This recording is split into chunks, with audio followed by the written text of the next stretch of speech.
Hi, Jean-Luc Fontaine, explaining how to use the particle system in Toon Boom Harmony 12. I just showed in the last video how to use the kill node and the move node.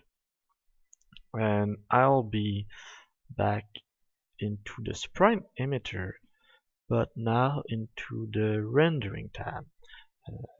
If you want to see about the generation tab, you can just go 2 videos back. So here in the rendering tab, we see right now that in the rendering strategy, render as dot is selected. That is why we only see small dot on the screen as the particle are generated.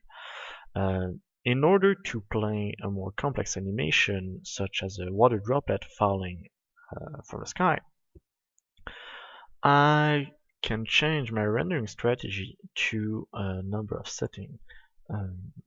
In this case, I'll use age. If you're curious, use frame number is to use X from our particle drawing.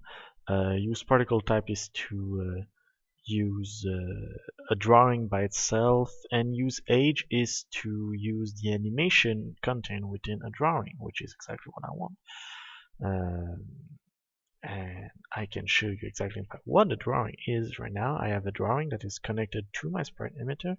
If I go to drawing view here, you can see that I have a small animation of a small droplet of water. Back into camera view. So by saying use age in the rendering strategy, I say to the particle emitter to render that animation each time it's generating a particle. By default, if I add in the kill system open at 13 frame, which is the end of my animation, the last frame will stick until the end of the simulation. But since I have the kill mode open, it's not the case. Let's say we want to have an animation to cycle. I could use cycle animation here. And say like the number drawing the cycle. I could also use size over age.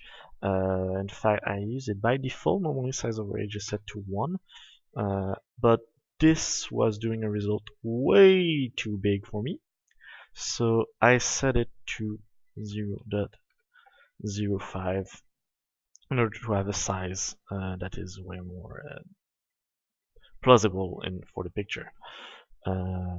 You could use directional scale if it was moving aligned with direction 2, but since the particle are not moving, this is not useful.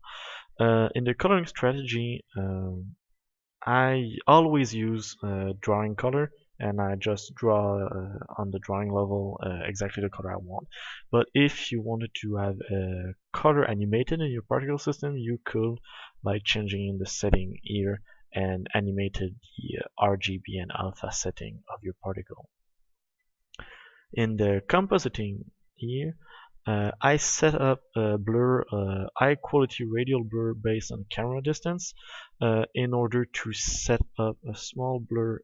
If I go into render view, we can see here just small blur, just for the quality of the picture, really small intensity.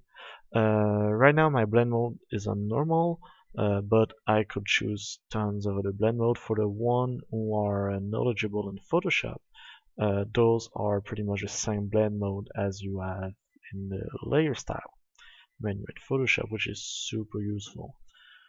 So this is pretty much it for the rendering strategy of that particle system in order to generate all those small water droplets. In the next video, I'll cover more about how to position those water droplets in 3D space using a planar region.